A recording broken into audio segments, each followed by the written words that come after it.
He's got aggravated assault and a murder, but the aggravated assault is less than that. Yes, sir, but I thought I saw where it was We've like, got two cases called now, 23 CR 1222 and 23 CR 951. Both the state of Texas versus Jeremy Dixon. Mr. Dixon? Yeah, present with your attorney, Mr. Vasquez, and the state's attorney.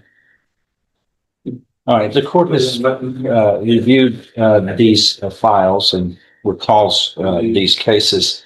Go ahead, Mr. Vasquez. Your Honor, it's a $1 million bond on the murder is the one most concerned with, and we'd asked for the bond to be lowered to $150,000, giving Mr. Dixon a chance to bond out. I've spoken with family members, but none of them are here to testify. I'm hoping they can pool the resources and come up with enough money to sign a contract to give to Mr. Dixon out.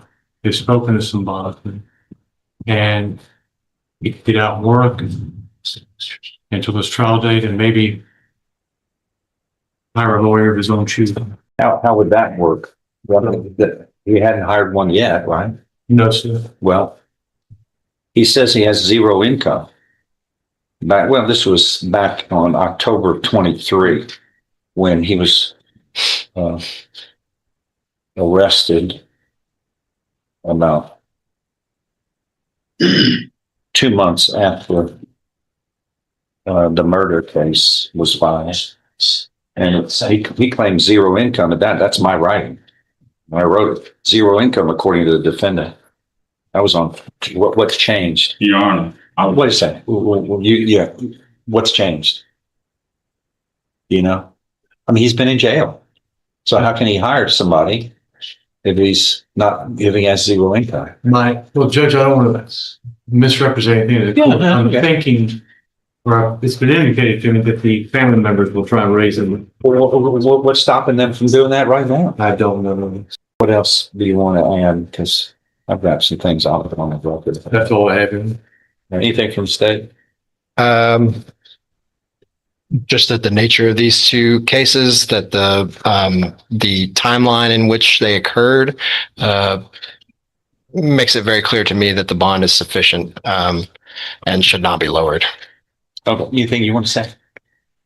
Yes, at the time, October 2nd. Of what year? 23. I was already incarcerated August 6th. I was arrested August 6th when I lost my job because of my arrest. Okay. Have you been in custody ever since? Ever since. Yeah. Okay. So where would your income come from if you were released? Work. What work? What work do you have? Well, my family has a mechanic shop. Oh, okay. Are you good at Yes. it? Okay. Well, how much do you get how much do you get paid? How long did you work with them?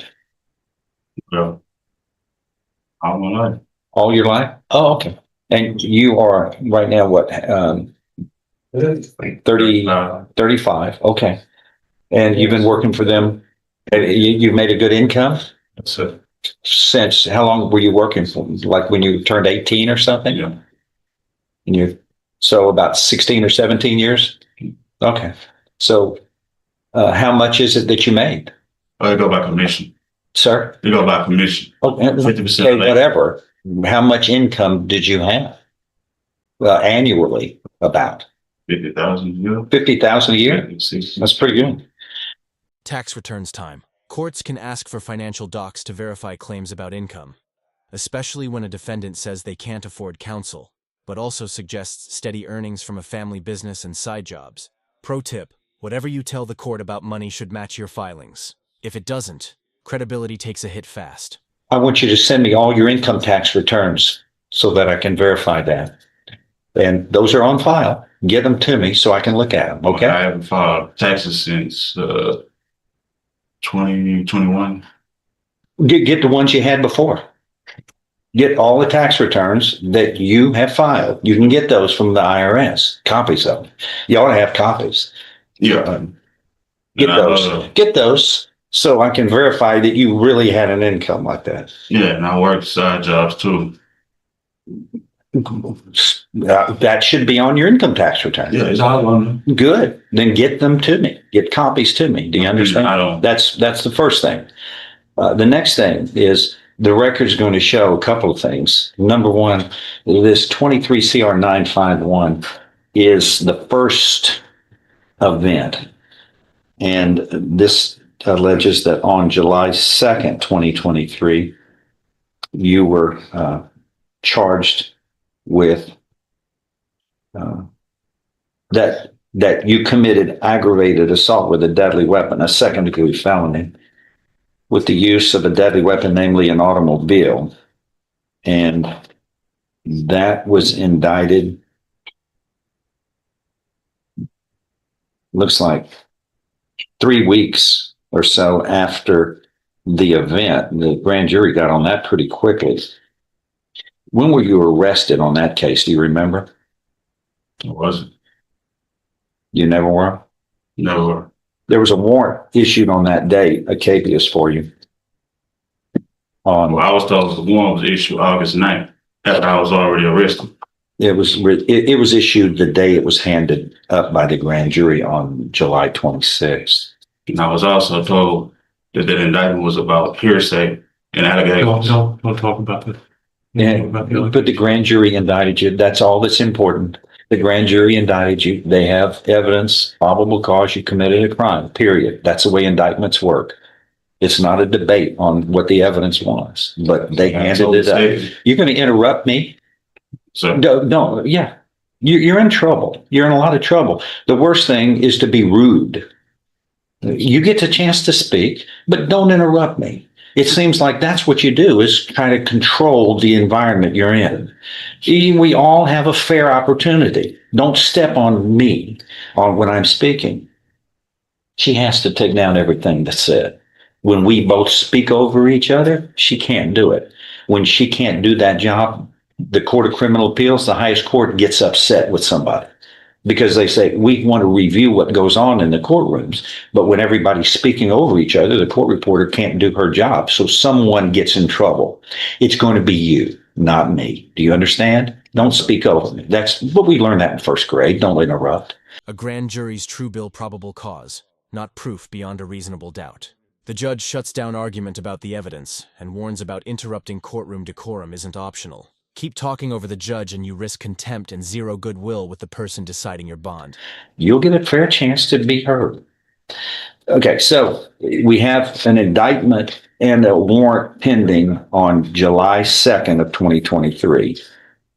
Then on August 6th of 2023, what's that? A month, a little over a month later, it is alleged you committed the first-degree felony of murder. Then a warrant comes out on that because that's indicted on August 23rd. So they indicted you about 2 weeks after this. So there are two warrants. What was the date he was arrested? And each of these involve Day of the murder, Judge.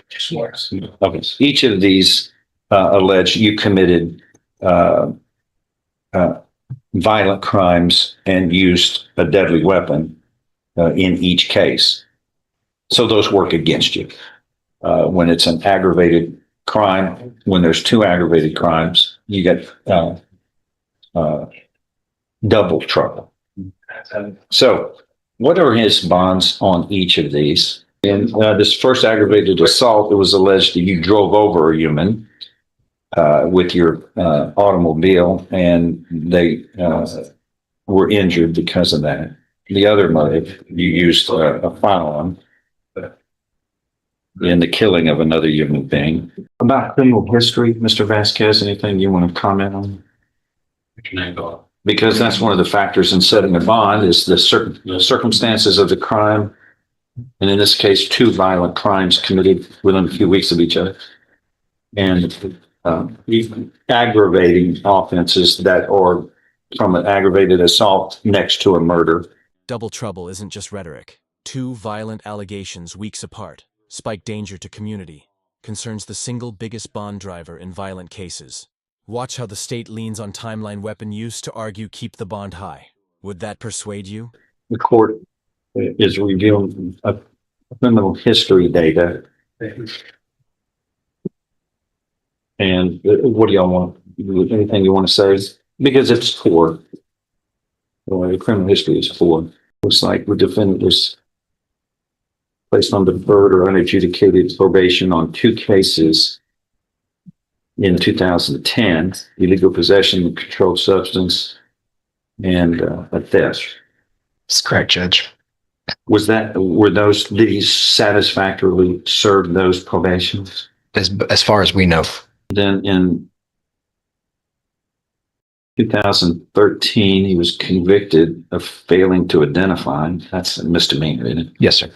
And then also convicted in 2017 for eluding or fleeing a police officer. What happened on those 2 cases, please? On the controlled substance and the theft, there's F as in Frank 98069 and F as in Frank 10-9188. He was placed on deferred or unadjudicated probation on August 23rd of 2010. Did you serve those out satisfactorily? How long were those deferred? How long was the deferred? Does it show? I believe it was 5 years. But he's convicted in 2013 of failing to identify. I guess they didn't revoke him for that. Yeah, that's a little. You know anything about that? I don't. Everything I think he's acting like he knows. you. What? Yes. I was let off early on probation. Oh, they dismissed it early? Yes. Okay. Well, the 09. You can get it off. You can get dismissed in a third if you do well. A third of it. So what's a third of 5? 1 2/3. 1 2/3 years. So you're on deferred, and then 3 years later, Yeah. you're charged with failing to identify so your probations could have ended then. An before- MTRP was filed. Ma'am? But an MTRP was filed, On which case? the 09-8069. Yeah, the controlled substance. But then they did early dismiss his probation in 2013, February of 2013. What happened in the motion to revoke So I'm probation? assuming it was recalled. In the images. Okay. All right. Judge, I will also point out to the court, that's not going to be in that criminal history because it was run when this was indicted. But he has a 2023 offense of discharging a firearm in a municipality that he pled to while he's been in jail. Okay, that's a class A misdemeanor, isn't it? Yes, sir. Okay. Do you have a driver's license? Did you have a driver's license? An active, valid one? Yes, sir. It was not taken away? It wasn't? You certain? Yes, sir. Do you know how many traffic violations that you were charged with between 2019? I'm sorry, between 2007 and 2019? That'd be 12 years. Do you know how many? Oh. Yes. I mean, it's your life, you know, but I'm looking at it. I mean, I don't know how many, but About how many? And tickets on. About how many tickets would you say you got? I've been $7,300 worth of tickets. $7,300? No. How many separate offenses of operating motor vehicle irresponsible? About how many? You know, it's your life. I know how many I've gotten. Yes. Don't know. Well, about when? About how many? I don't know. 38. Oh, 38. That's. And also, these are misdemeanors, but it's a whole bunch of them. Plus theft, disorderly conduct, illegal possessions. No, there's a cluster of state jails between charges in 2009, 10, and 11. Anyway, the problem is that for someone, as you from youth, you have been consistent in committing crimes, and these are just getting worse. We go from traffic violations, which are Class C misdemeanors, and now you've got a first-degree felony of a murder, an aggravated assault, a second-degree felony, all within a month of each other. You pick up these, and so the aggravated nature of each of these crimes are most disturbing, and then your criminal history has gone from numerous Class C misdemeanors to now first-degree felonies, and the circumstances of the crime in each case are severe. Your criminal history, even though you're not loaded with a lot of felony convictions, it has been a consistent pattern of irresponsibility in failing to follow the rules. Anything else? No, sir. Anybody want to add anything? No, The court finds that the bonds are sufficient in their amount because the reasons for bonds to be set based upon the circumstances of the crime, in this case, 2 separate serious violent crimes, including a most serious murder. And those are worthy of high bonds to not only show the seriousness of these crimes, but to protect the communities from further criminality of the defendant. Now, we're set for trial coming up, right? Yes, sir. Okay, we tried to get it last time, but this is on our radar. So are we going to try the murder or both at the same time? Just the murder. All right. I plan to offer extraneous evidence of the other. The judge cites severity, pattern, and public safety. Next up, trial on the murder only. But the state plans to offer extraneous evidence from the other case, think prior bad acts, to show things like intent or absence of mistake. Should juries hear about separate accusations? Or is that unfair prejudice? All right, anything else, Joe? no. All right, that is all. Thank you. Yes. Next, we got. Don't get any closer. Good. Or thank you, Judge. Yes, sir.